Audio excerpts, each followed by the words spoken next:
I had the pleasure to meet Dr. Gaunt in the spring at a conference in New York City where he gave a very interesting and detailed paper. This was before his book, which of course we are selling in the bookstore tonight, came out.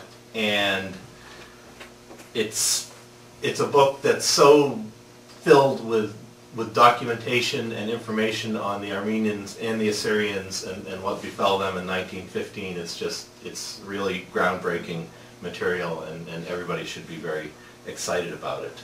Dr. Gaunt has a very interesting history. He was born in London, grew up in New Jersey, and moved to Sweden in 1968. He received a PhD from Uppsala University and is currently professor of history at Södertörn University in Stockholm, where, of course, there is a large Assyrian community. I believe probably the largest Assyrian diasporan community. He has published 10 books and over 100 articles, mostly on Swedish social history. But in the realm of genocide research, he's published Collaboration and Resistance During the Holocaust, Belarus, Estonia, Latvia, and Lithuania, and the new book, Massacres, Resistance, Protectors, Muslim-Christian Relations in Eastern Anatolia During World War I, published by Gorgias Press. And I also want to welcome Mr. Kiras from Gorgias Press, the publisher, who is also here tonight. And Professor Gaunt has published articles in volumes published and forthcoming, edited by Richard Hovhannisyan, including Armenian Tigranakert, Diyarbekir, and Edessa Urfa, which I believe we have in the bookstore. And I just want to welcome him. It's very exciting to have him here presenting his recent findings on this subject. So please welcome him and enjoy the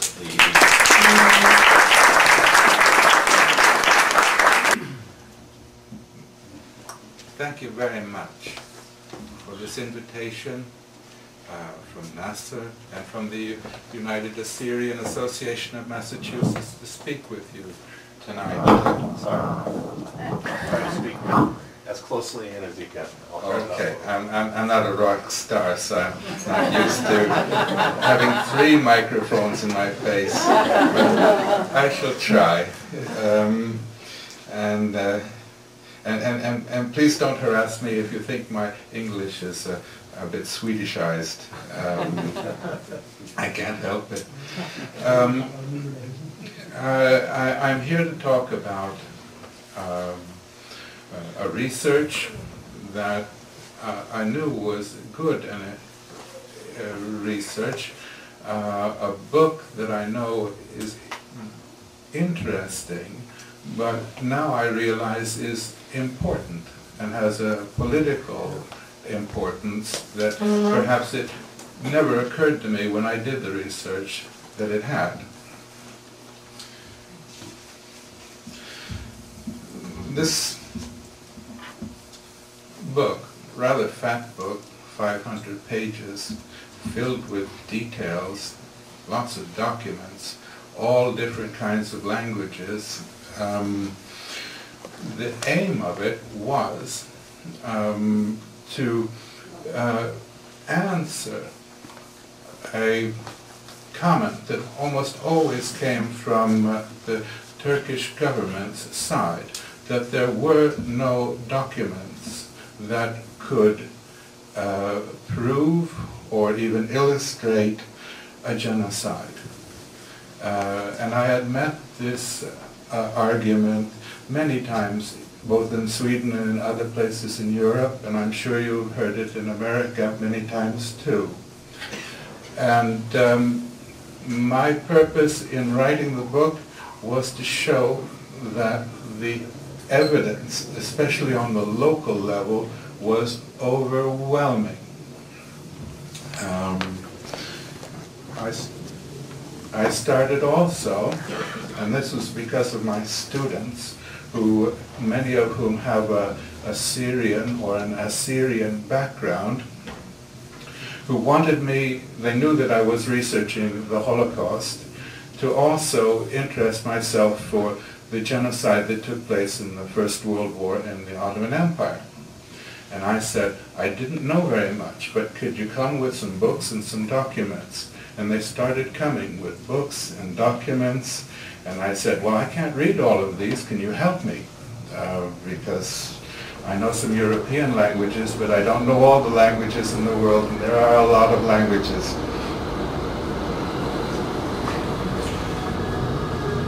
And they did help me.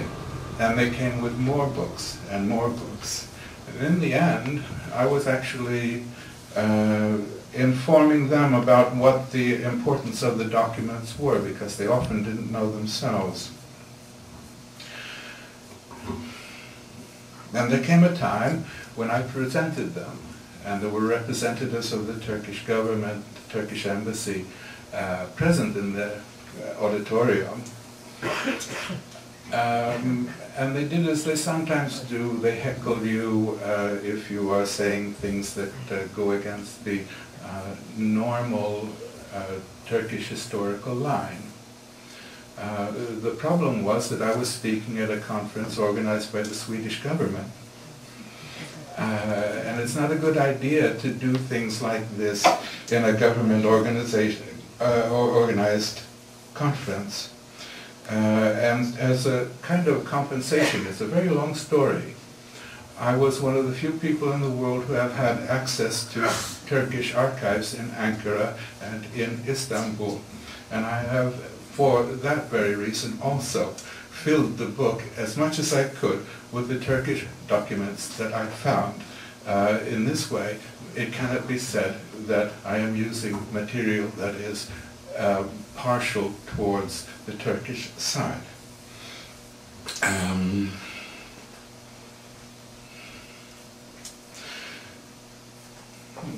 My way of, my method in research is not very complicated. We are trying to vacuum clean the world for documents in any possible, even theoretically vaguely relevant language in order to put together a narrative about what has happened. This was necessary, especially in the Assyrian case when we began, because in no place was there a complete picture. There were only bits and pieces. But when you start putting bits and pieces from various countries together, it became a narrative that became an integral entity, I would say. We look for documents that were written during the time or just after this was over. We have now Russian, Turkish, French, Italian, English, and German sources very richly throughout the book, and even Iranian sources, which happily for me were in French, but they also give a picture of what was going on. These kind of cross-referencing eliminates a lot of the problems that you have when you work with sources from only one country at a time. You can call it a kind of triangulation in which one confirms the other, and sometimes we have 4 or 5 versions of the same event from different points of view.